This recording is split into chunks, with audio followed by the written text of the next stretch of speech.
Ibinyoma bisa n'ukuri Satani yinjije mu madini mu minsi y'imperuka.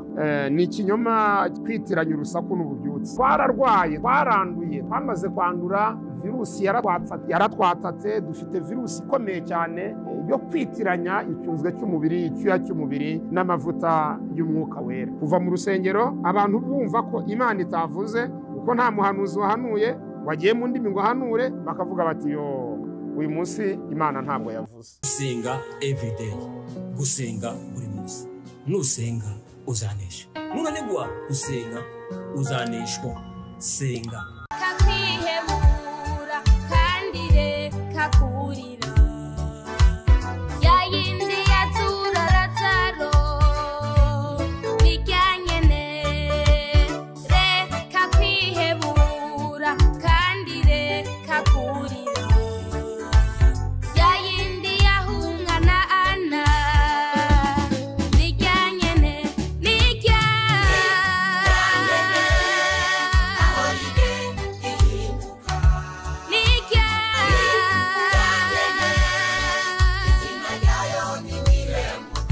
Abakunzi bawe gusenga everyday turabasuhuje, amahoro y'Imana nabane namwe kandi tubifuriza gukomeza kugubwa neza no gukomeza gufashwa n'ibiganiro byiza, inyigisho nziza zica ku gusenga everyday. Nge rero basuhuza ndi Evangeliste Misago Alfred, ntabwo ari ubwa mbere tubanye ku gusenga everyday. N'uyu munsi rero Imana irabyemeye, irabishimye ko tuba turi kumwe kugira ngo tuganire ijambo ry'Imana. Muratwemerera rero dusenga Imana, nitumara gusenga Imana tubabwire icyo Imana dusise ku mutima kuri uyu munsi kubabwira. Imana y'amahoro, Imana yo kwizerwa, Imana y'imbaraga nyinshi, Imana idukunda, se umwami wacu Yesu Kristo, turagushimiye. Tugushimiye imbabazi zawe nyinshi zitarondoreka, tugushimira urukundo dukunda rutagira akagero. Urabyemeye muri uyu mwanya tubonetse imbere yawe kugira ngo twongere tuganire ijambo ryawe. Nyemerera abari kumwe natwe, abaduteze amatwi ku gusenga everyday, ijambo ryawe rigira aho ribakura, rigire n'aho ribageza, kandi nanjye ushigikire nk'umugaragu wawe. Ibyo mvuga mbivugishwe nawe, Mwuka Wera anyobore muri byose, mu izina rya Kristo Yesu, amen. Yesu rero abaha umugisha, tubahaye ikaze. Reka dusome ijambo ry'Imana, noneho tubabwire icyo Imana dusize ku mutima kuri uyu munsi kubabwira. Turahera mu rwandiko rwa kabiri Paul yandikiye Abatesalonike, urwandiko rwa kabiri Paul yandikiye Abatesalonike. Turasoma igice ni cya kabiri, turahera ku murongo waho wa 5. Abatesalonike urwandiko rwa kabiri igice cya kabiri duhereye ku murongo waho wa 5, haragira hati: ntimwibuka yuko nababwiye ibyo nkiri kumwe namwe, kandi nanone muzi yuko ikimubuza ari ukugira ngo azahishurwe mu gihe cye, kuko amayoberane y'ubugome n'uwatangiye gukora, ariko ntazahishurwa keretse uyabuze ubu akuweho. Nibwo wa mugome azahishurwa, umwami Yesu azicisha umwuka uva mu kanwa ke, akamutsembesha kuboneka kukuza kwe. Kuza k'uwo mugome kuri mu buryo bwo gukora kwa Satani, gufite imbaraga zose n'ibimenyetso n'ibitangaza by'ibinyoma n'ubuhenzi bwose bwo gukiranirwa kubarimbuka, kuko batemeye gukunda ukuri ngo bakizwe. Nicyo gituma Imana izaboherereza ubushukanyi bukomeye cyane ngo bizere ibinyoma, kugira ngo abatizeye iby'ukuri bose bakishimira gukiranirwa bacirweho iteka.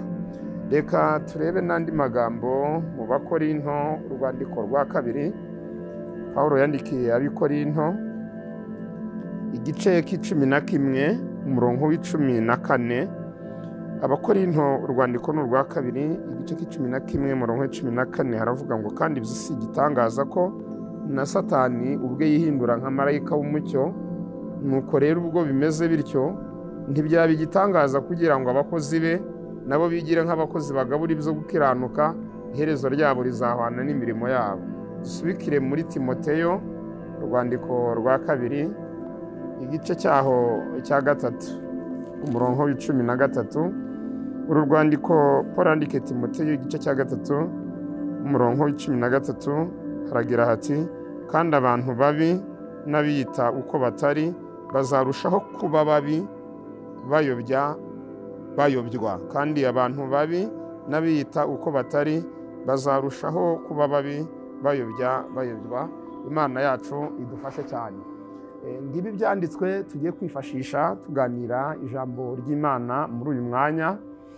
Dusomye ijambo ry'Imana mu rwandiko rwa kabiri rw'Abatesalonike, ni igice cyaho cya kabiri.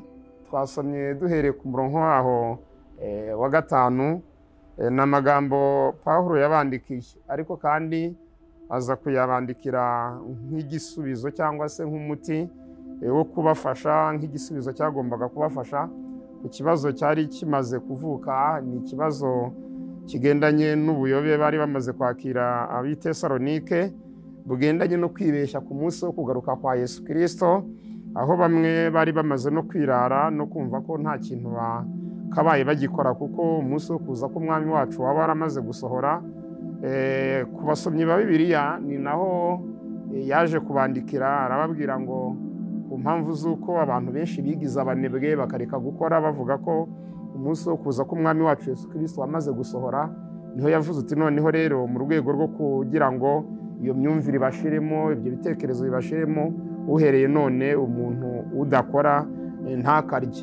Ibyo byose yabikoraga kugira ngo byibuze abafashe kugaruka mu myumvire bari bamaze kwakira igendanye n'ubuyobe. Aza kubandikira rero aya magambo ababwira ibyerekeranye no kugaruka kwa Yesu.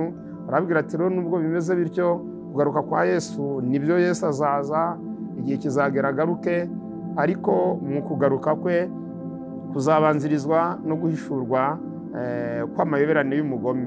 Uyu mugome uvugwa muri Bibiliya ni umugome witwa Antikirisito, urwanya Kristo. Uyu rero Pawulo avuga ko uyu munsi tuvugana amayoberane y'uyu mugome yamaze gutangira gukora, nubwo arindiriye kuzahishurwa mu gihe ke. Igihe cye kivugwa ni nyuma y'uko Kristo ajyanye itorero, ariko uyu munsi amayoberane y'uyu mugome arimo arakora nk'uko Pawulo yabivuze. Arandika rero aravuga ati amayoberane y'uyu mugome arahari, kandi uyu mugome azagenda ariganya benshi, abayobya mu buryo butandukanye, mu buryo bwinshi.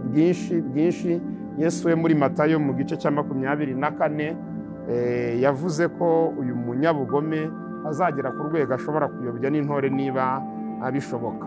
Icyo ni cyanditswe kimwe twasomye. Ikindi cyanditswe tukibonye mu rwandiko rwa kabiri rw'Abikorinto, ni igice cyaho c'11 umurongo w'14 n'uwa 15. Nanone n'amagambo uyu mugabo Pawulo yagarutseho, ari kuvuga ku bigisha b'ibinyoma bari baradutse mu Bikorinto. Arabwira ati rero hari abantu badutse bari kuvuga nk'uko tuvuga, kandi bakavuga ko bameze nkatwe, bakavuga ko batumwe nk'uko twatumwe. Arabwira ati rero abo ngabo mukwiriye kuba maso mukabirinda, ndetse ababwira amagambo akomeye. Arababwira ngo nk'uko ya nzoka ya kera yoheje Adamu na Eva ikabashuka ibayobesheje uburyarya bwayo, ari nako n'uyu munsi n'abo bantu biyoberanya, n'abo bantu bishushanya, bakihindura nk'abakozi b'Imana, bakihindura nk'abakozi ba Kristo. Arabwira ngo nabo niko bizamera. Aravuga ati mfite impungenge cyane ko abantu bazabayobya nk'uko ya nzoka ya kera yoheje Adamu ndetse na Eva. Abagira inama arabwira uti sinigitangaza ko bazihindura marayika w'umucyo, bagakora ibisa n'iby'abana b'Imana bakora, cyane ko mu bintu bikurura abantu, iyo umuntu akoze ikintu kidasanzwe, agakora ikintu gisa n'igitangaza, akavuga ikintu abantu bakabona kirabaye, inshuro nyinshi usanga abantu uwo muntu bamwemera. Abantu baramwemera, baravuga bati Imana imurimo, n'ikimenyetso cy'uko Imana imurimo, ibintu yabivuze biraba, yambwiye ibyanjye ndabibona, yambwiye uko naraye, yambwiye ibyo naraye ndiye, yambwiye urugendo ejo nari nakoze, yambwiye ko ejo nasitaye, koko ejo narasitaye. Akenshi iyo abantu bategeye mu kubabwira ibintu kandi bagasanga birahuye, biba byoroshye cyane kugira ngo bigarurire. Paul rero abwira Abakorinto, arababwira ati mube maso, kuko si igitangaza ko Satani nawe ubwe abasha kwihindura marayika w'umucyo, agakora ibisabe n'iby'abana b'Imana bakora, agapirata ukuri, agapirata ibintu bisa n'ukuri. Aravuga uti rwose ibyo ngibyo Satani arabishoboye. Twasomye n'andi magambo muri Timoteyo urwandiko rwa 2 n'igice cya 3, twasomye umurongo 13. Aya magambo ni amagambo Pawulo yavuze ari kwigisha ibigendanye n'ubuhenebere buteye ubwoba bwo mu minsi y'imperuka. Avuga ku buhenebere, uburyo abantu bazahenebera mu bintu bitandukanye, bagaheneberezwa n'ibintu bitandukanye. Aramanuka ndetse avuga n'uburyo abantu benshi bazagenda bahinduka babi, bamwe bakabindyarya bakajya bayobya abantu.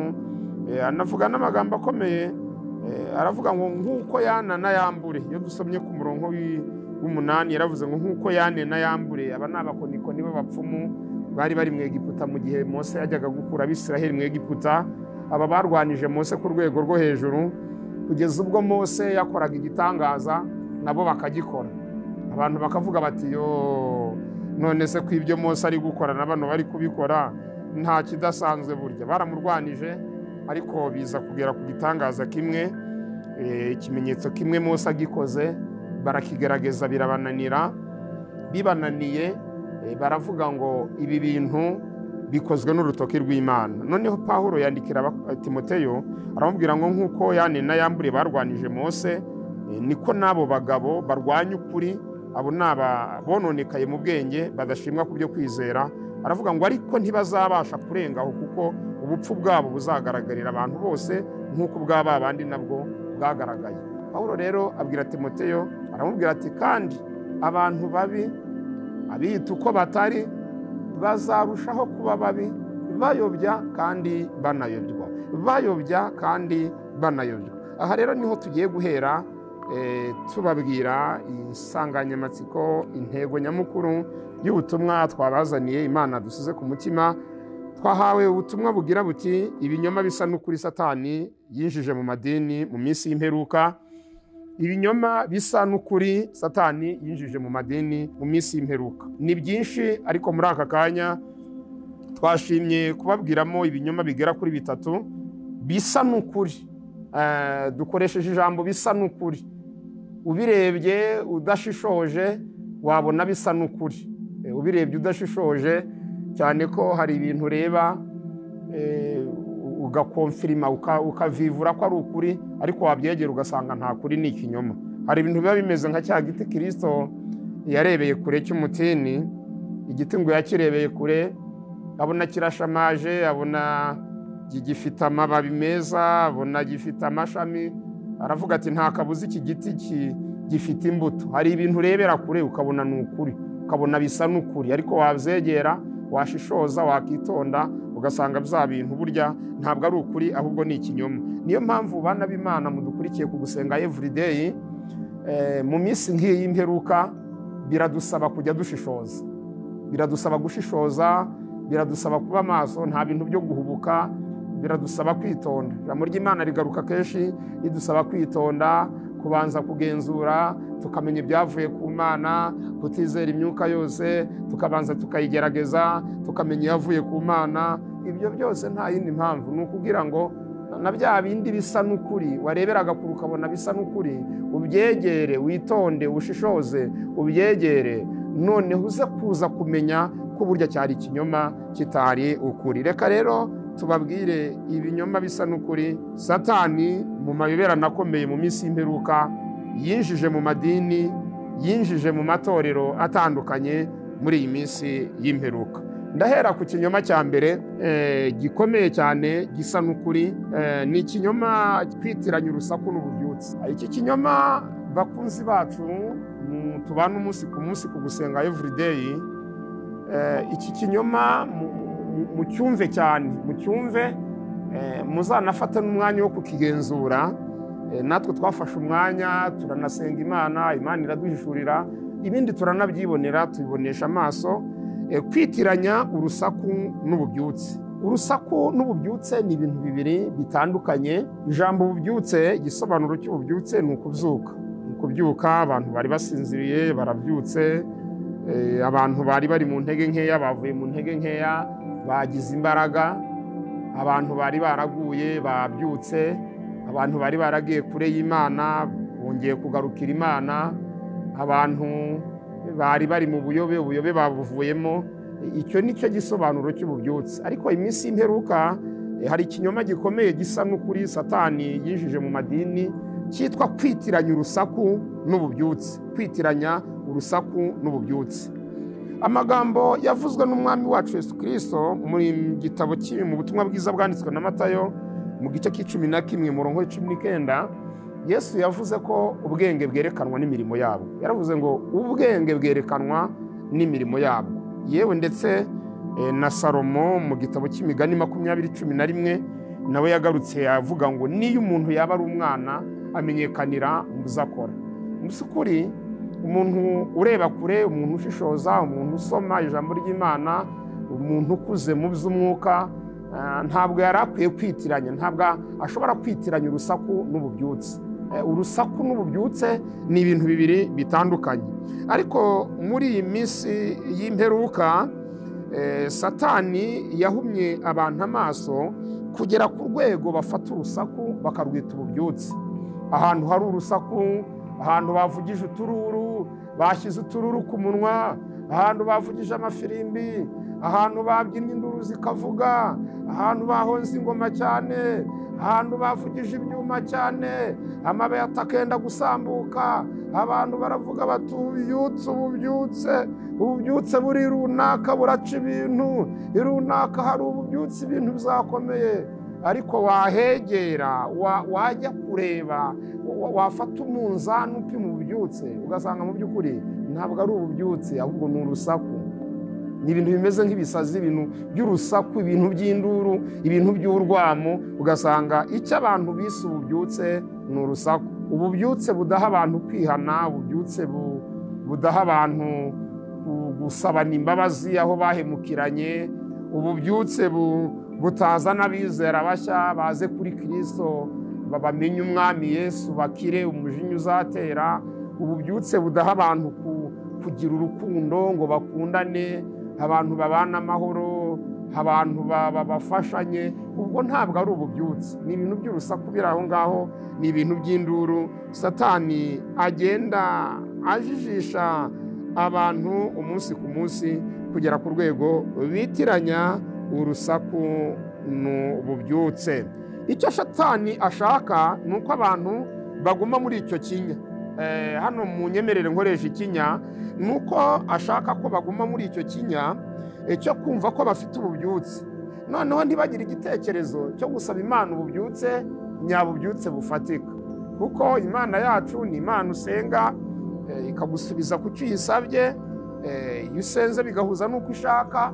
Noneho kubera icyo kinya cyinjiye mu bantu, abantu bakabafelicita, bakababwira bati mufite ububyutse, mperutse kuhanyura nsanga ibintu byacitse, mperutse guteranira iwanyu nsanga umuriro n'umuriro uri kwaka. Kubera icyo kinya Satani yateye mu bantu gituma batagira igitekerezo, abibagiza, ntibibuka ko hari ububyutse bukenewe Imana itanga buva ku Mana, buva mu ijuru. Ububyutse umugabo umwe Pawulo yandikiye yavuze muri kiriya gitabo cy'ibyakozwe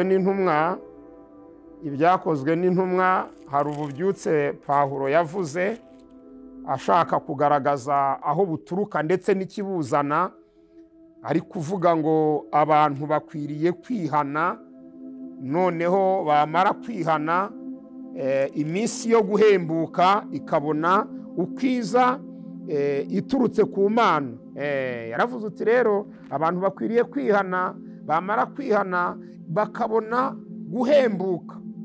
guhembuka biturutse ku Mana. Habwira ati rwose hari igihe cy'ubujiji Imana arakirengagije, hari iminsi yo kujijwa abantu bagiye bajijwe igihe kinini, Imana arayirengagije. Imaze kuyirengagiza ishyiraho noneho igihe cyo kugira ngo abantu bayihindukirire bayimenye. Haravuga ngo noneho rero abantu nibihane, nibamara kwihana haboneke ububyutse, haboneke guhembuka ariko biturutse ku Mana. Noneho rero kuko Satani yabeshya abantu ko urusaka ari ububyutse, bitumye ububyutse bwemewe n'ijambo ry'Imana abantu batagira icyifuzo, abantu batagira igitekerezo cyo kujya kubushaka. Ibi bituma Imana nayo irabareka. Ijambo ry'Imana hamwe twasomye mu Batesalonike mu rwandiko rwa 2 mu gice cya 2 tugeze ku murongo w'10, 11, 12 hatubwiye amagambo avuga ngo nicyo gituma Imana nayo ibareka. Nicyo gituma Imana nayo ngo ibareka, ikabarekera mu byo bahisemo, muri ibyo bibashukashuka. Daniyeli 11 mu murongo wa 32 nawe yarahanuye aravuga ngo iyo myumvire yo kuva mu masezerano kw'abantu bakanga kugendera mu kuri, bakajya bagendera mu kinyoma, bakemera kuyoba, nkuko birayatubwiye ngo abantu bazayoba ndetse bajye bayobywa. Daniyeli arahanura avuga ngo uwo mugome nawe nyine azarushaho kongera imbaraga abayobeshe kubashyeshyenga. Ngiki kinyoma rero gikomeye cya mbere ni ukwitiranya ububyutse n'urusaku, gufata ibintu by'urusaku abantu bakabyitiranya n'ububyutse. Hari ikintu ushimira leta uyu munsi, ndavuga leta y'ubumwe bw'Abanyarwanda, igihugu uyu munsi turimo dutuyemo dukoreramo. Hari ibyemezo bimwe na bimwe igenda ifata, amwe mu madini n'amatorero ntabyishimire, ntabikunde kubera imyumvire. Hari n'abadatinya kuvuga bati rwose badukuye mu mwuka, baraducomokoye, batumeneye amavuta. Icyo nyishimira ni iki? Ndayishimira ko mu bushishozi bwayo irimo kugenda ishyiraho amabwiriza atuma abantu badasakuza, abantu biga gusenga, kubana n'Imana mu mwuka w'ituze, mu mwuka utari uw'urusaku. Ubona ko ibintu biri kugenda bigenda neza, kuko hari igihe abantu babaho mu buzima bwo kutimenya, noneho Imana ikabazanira, igasa n'ibatoranirije umukanguzi, ikabashakira umukanguzi. Leta ndayifata nk'umukanguzi Imana yahagurukije afasha abantu kumenya ko ntabwo Imana yumva ari uko abantu basakuje gusa, kuko hari abantu bafite n'imyumvire yo kuvuga uti nintasakuza ngo mvuge cyane imihogo yende guturika, nintabyina ibirenge bishye ntabwo iri bwumve, nintatanga icyacumi cy'imbavu ntabwo Imana iri bunyumve. Hari abantu bafite iyo myumvire imeze gutya. Ndashimira leta ko iri kugenda ifasha abantu, amadini, ku myumvire yo kugabanya urusaku. Abantu nibasenga ariko mu mwuka w'ituze, nibacuranga ibyuma mu mwuka w'ituze, nibaririmbe mu mwuka w'ituze, noneho haboneke n'umutekano w'abantu bari gusenga. Kuko niba abantu basenga, hari abarwaye umutima, hari abarwaye umutwe, hari abantu bafite indwara itemera ibintu by'urusaku. Buriya abakirisito mbafata nk'abagenerwabikorwa. Niba navuga ngo ni abana beza mu mvugo imenyerewe muri iki gihe, niba navuga ngo ni imfura, reka nkoresha ijambo rivuga ngo ni imfura. Abakirisito ni imfura, bashobora gupfira iyo mu ibanga ariko ntiberure. Ushobora kubahagarara imbere ukabapfunyikira, ukababwira ibidafatika, ariko ntibabe banazamura agatoki bakubwira bati uri kutubeshya, barakureka bakikiriza amena, nawe ukajya mu birera ati nibyo. Niba banacuranze ibintu bagakubita bikabamena umutwe, ntibanatera agatoki bati muri kudusakuriza, muraririmba ariko ntitwumva. Ni imfura rwose. Rimwe na rimwe bamwe bakamara no kuririmba, ukabona abakirisitu babahaye amashyi y'uburyarya, ukagira ngo ni amashyi y'uko bafashijwe, y'uko baguwe neza, ariko mu by'ukuri ugasanga ni uburyarya. Nashimiraga leta kuko iri kugenda ifasha amadini kwibuka icyo yakabaye yaributse mbere atari yaributse, cyo kumva ko Imana itumvishwa n'urusaku nk'aho ari ingoma, nk'aho ari moto. Ntabwo Imana yumvishwa n'umugeri nk'uko moto bakubita umugeri. Nazo ni iza kera, ubu haje moto z'insirimu batakigombera gutera umugeri, bakoraho gusa bagakanda ibintu bikijyana mukabona iratse. Iki kintu leta yakoze ni cyiza cyane. nubwo bamwe niba nabita ngo ni abana mu byo kwizera, niba nabita ngo ni abana mu mwuka, niba nabita ngo ni abana mu by'ijambo ry'Imana, babibona nk'ishyano riguye, babibona nk'akaga kabagwiririye, hari n'ababibona nk'akarengane, hari n'ababivuga bati twarinjiriwe turinjiriwe, batumeneye amavuta, baraducomokoye, batumye tutagira ibihe byiza. Hari amatorero amwe namwe nagerageje kugenda nyuramo muri gahunda zo gusenga Imana, hari aho nagiraga gutya nkahahurira n'abahanzi, aba bazwi nk'abaririmbyi baririmba indirimbo, bakunda gukoresha ngo ni abahanzi ku giti cyabo, kuko mu matorero n'amadini haba icyo nakita ngo ni nk'imitwe ibiri cyangwa se amagurupe abiri y'abaririmbyi. Hari icyo bita amakorari, aririmba nka korari bishyize hamwe ari benshi, hakaba noneho na gurupe y'abahanzi, aho umuhanzi agira gutya agahimba indirimbo akajya aririmba nyine ku giti cye, nta bandi bari kuririmbana, yagira n'abamufasha nyine akaba ari abo yiyambaje, ariko ubundi byitirirwa ko ari indirimbo ze. Nagiye mpura n'abahanzi rero, nibyo nababwiraga, nahura n'umuhanzi yagera nko mu iteraniro, ubuyobozi bukamubwira buti rero gerageze hano ntibatwemerera gusakuza, badusaba gukoresha amajwi gakeya, tukoroshya, ugabanya akavorime, ukabona umuhanzi arabangamiwe, ukabona ntari bufashwe, ukabona ntari bugire ibihe byiza, nawe akanabyivugira ati nta mavuta ngize, nsingize ibihe byiza, ahantu batemera nsakuza ngo nzamure vorime, amabati yenda kuguruka. Ukabona ko ni imyumvire ariko nanone irimo n'ubujiji, kumva ko urusaku, induru, urwamo ari bwo bubyutse, ari byo bihe byiza, ari byo bizana Imana, ari byo bizana Umwuka Wera. Iki rero ni ikinyoma gikomeye mw'abana b'Imana mwe Satani yagiye azana mu madini cyangwa amatorero mu minsi y'imperuka. Icyo ni icya mbere. Munyemerere tujye ku kinyoma cya kabiri. Twongere tubibutse ko turi uku gusenga everyday, turi kuri cano gusenga everyday, aho mukomeza mukurikirana ijambo ry'Imana umunsi ku munsi n'abakozi b'Imana batandukanye, kandi nzi neza ko mugubwa neza, mugenda muhembuka, mugira ibihe byiza kubw'ijambo ry'Imana n'impuguro n'inyigisho zitandukanye zigenda zinyura kuri cano gusenga everyday. Ikinyoma cya kabiri Satani yashyize mu madini n'amatorero ni ukwitiranya ibyunzwe cyangwa ibyuya, kankoresha icyuya cy'umubiri kubyitiranya n'amavuta y'Umwuka Wera.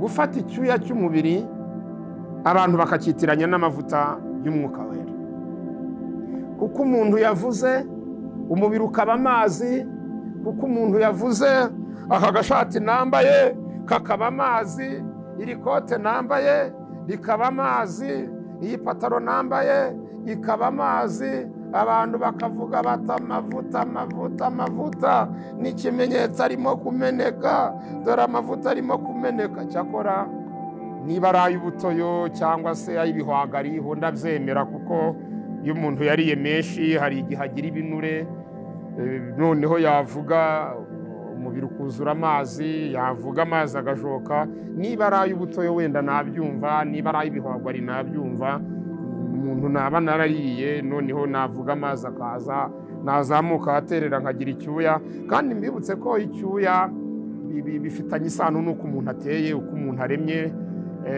Hari n'abantu batagira icyunzwe, bashobora no kugenda ku zuba ntibagire icyunzwe, biterwa n'ibinure umuntu afite, biterwa se n'ukuntu umuntu aremye. Ntabwo abantu bose bagira icyunzwe. Kandi mbibutse ko niba ibigendanye n'amavuta y'Umwuka Wera apimishwa icyunzwe cy'umubiri, iki cyuya umuntu agira y'amazi azana yavuze yasimbutse, ubwo n'abakinnyi mu kibuga, bano bakina imipira itandukanye mu gihe cya siporo, na bano baba bari muri siporo baba bazanye amazi, umubiri wabaye amazi, ntekereza ko ubwo baba bababusha amavuta, bo baba bafite amavuta menshi, kuko nibo bazana amazi menshi. Ariko bana b'Imana, ijambo ry'Imana ryatubwiye ngo abantu benshi bazayoba kandi bayobywe, umuntu ayobe, namara kuyoba nawe ahindukira ayobya abantu. iki ni ikinyoma rero gikomeye Satani yafashe agicengeza mu madini kugera ku rwego abakristo benshi bafite umunzani upfuye ubaha gupima cyangwa se bapimisha amavuta. Iyo ugiye hariya ukavuga rwose amazi akaza, baravuga bati umuntu uyu munsi watwigishije yari afite amavuta, umuhanzi waturirimbiye uyu munsi yari afite amavuta, kuko yavuze amazi arashoka, yaririmbye amazi arashoka.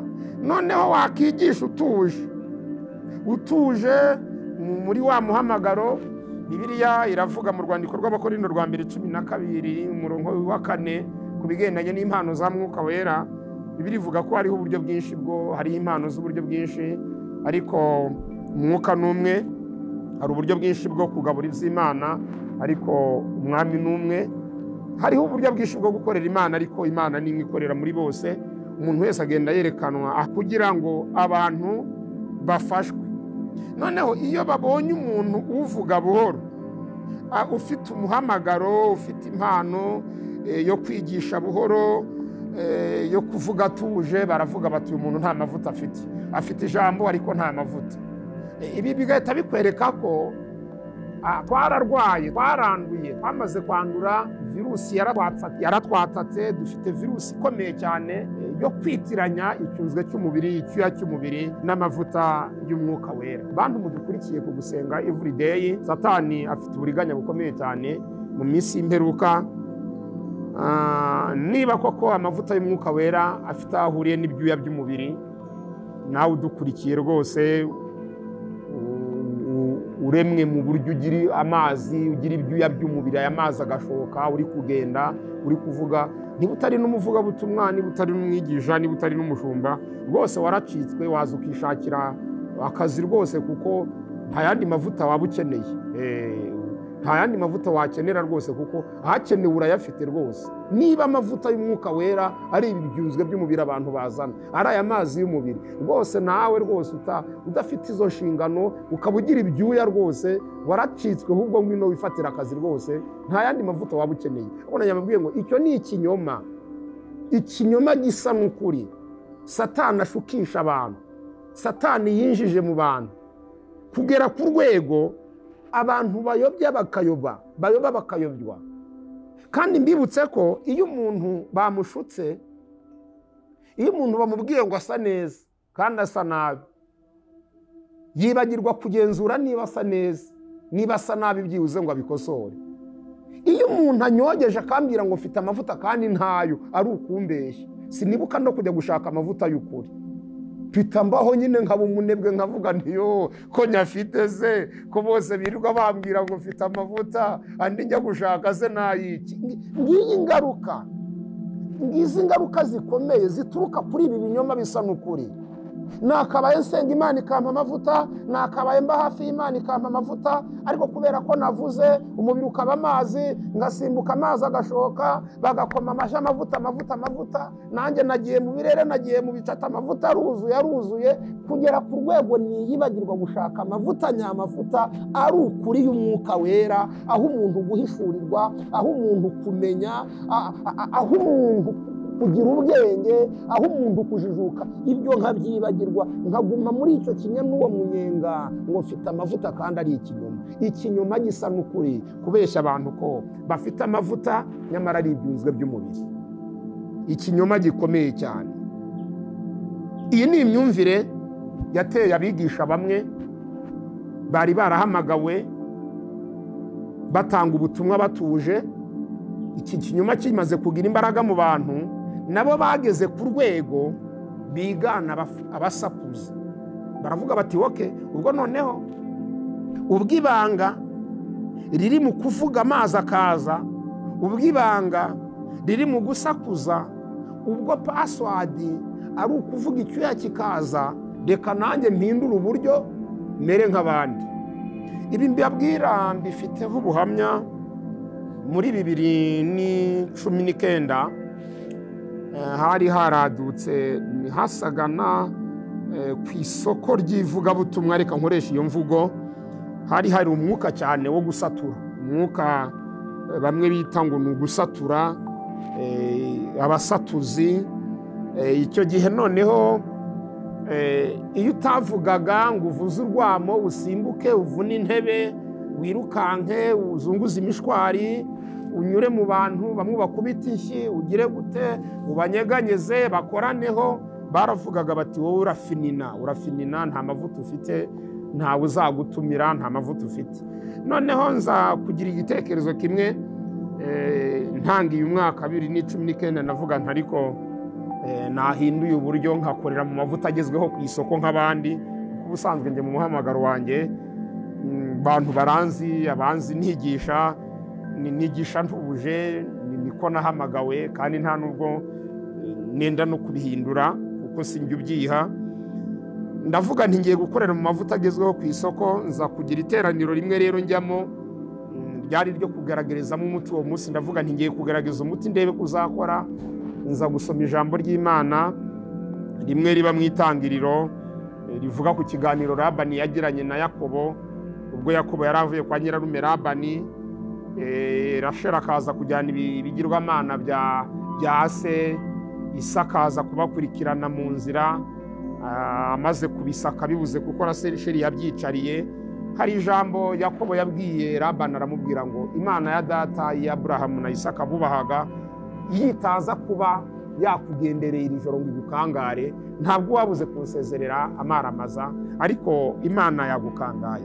Mbita ndavuga nti nzanyimbaza ni ijambo rivuga ngo Imana irabikangaye. Wari umunsi wo kugerageza umuti ngo ndebe kuzakora ngakorera amavuta agezweho ku isoko yo gusakuza cyane ndataraka njya mu birere ninaga mu bicu ndababwira ntariko Imana irabikangaye ntabwo ndimuvuga mene Imana irabikangaye mbona biteye hejuru mbona barikirije bati birabikangaye koko ntabwira nikangaye amadene ikangaye ubugumba ikangaye ibibazo ndasakuza cyane barabyina ati irabikangaye. Ariko hari umupasitori umwe hari n'umuvugabutumwa umwe wenda bari no kumva muri uyu mwanya turi kumwe kuri gusenga everyday bahita banabizibuka bakajya baseka bataruferedi noneho byagenze bite noneho ko ubundi ko hari ibintu bitabera umuntu ibi bintu ntabwo ari ibye rwose ntabwo ari ibye. Iteraniro nza kurisoza nishimye mvuga ntabantu bafashijwe ariko nyuma Imana iza kuntumaho umuntu arambwira ngo Imana yambwiye ngo ubwire ngo gume uko wari uri ugihamagarwa. Ngaruka ku muhamagaro wanjye ukwigisha mu mwuka woroheje wituze kuko mwituze no mu byiringiro Imana naho irakora yakorera mu saku yakorera no mwituze.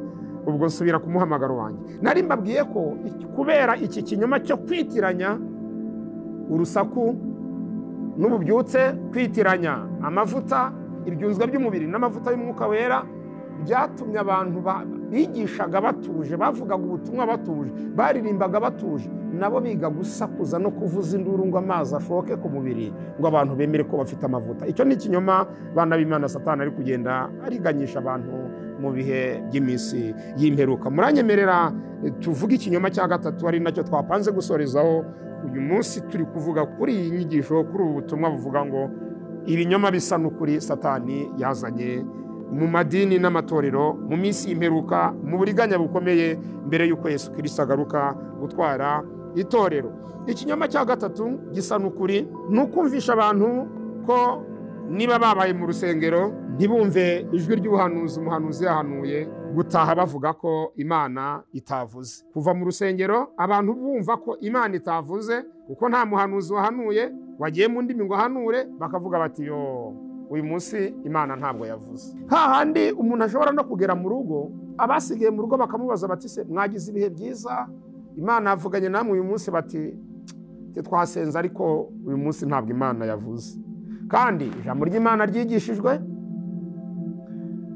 indirimbo zaririmbwe z'abaririmbyi harimo ubutumwa bagize igihe cyo gusenga Imana ariko kuko ntawe ataratse ngo ajye mu ndimi ngo ahanura avuge ngo nimwumve uko ivuze abantu bagataha bavuga ngo uyu munsi twagize ikibazo ntabwo Imana yavuze ntabwo twagize ibihe byiza Imana ntiyavuze uyu munsi Imana ntiyavuze.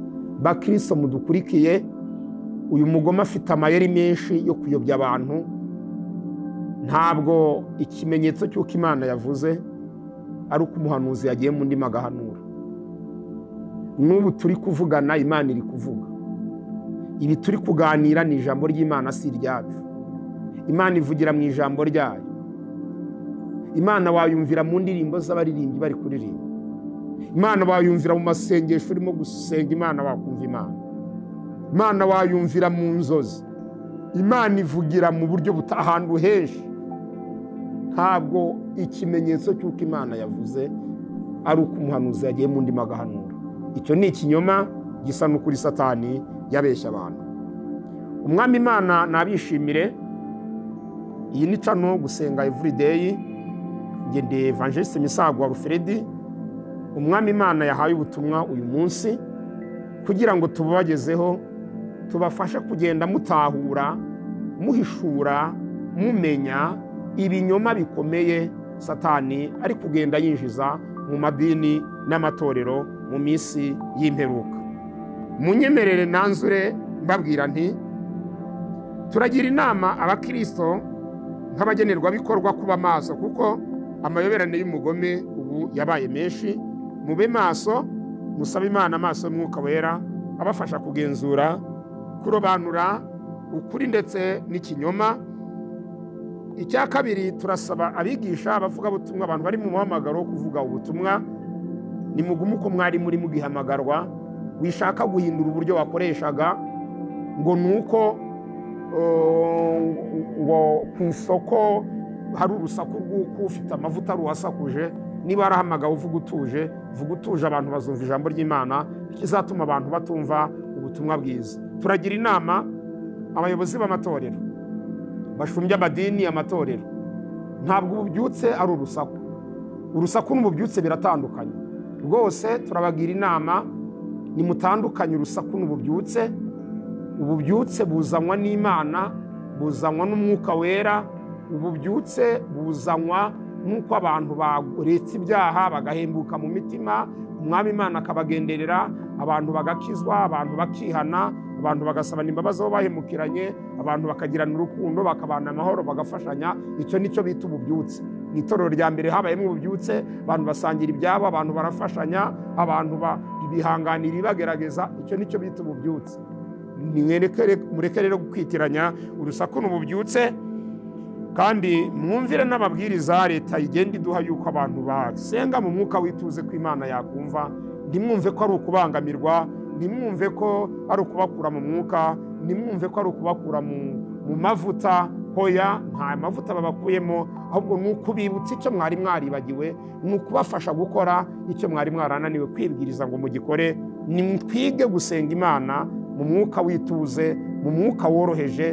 Imana yacu irumva. Imana yacu ntabwo ari Bayali nka ya yindi abahanuzi ba Bayali bahamagaye kuri Karumeli ntiyabumva. Imana yacu ni Imana yumva, tuvuze na buhoro Imana ikumva.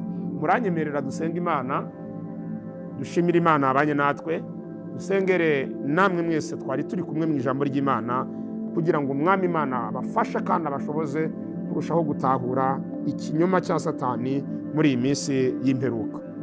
Mana nziza, turagushimiye.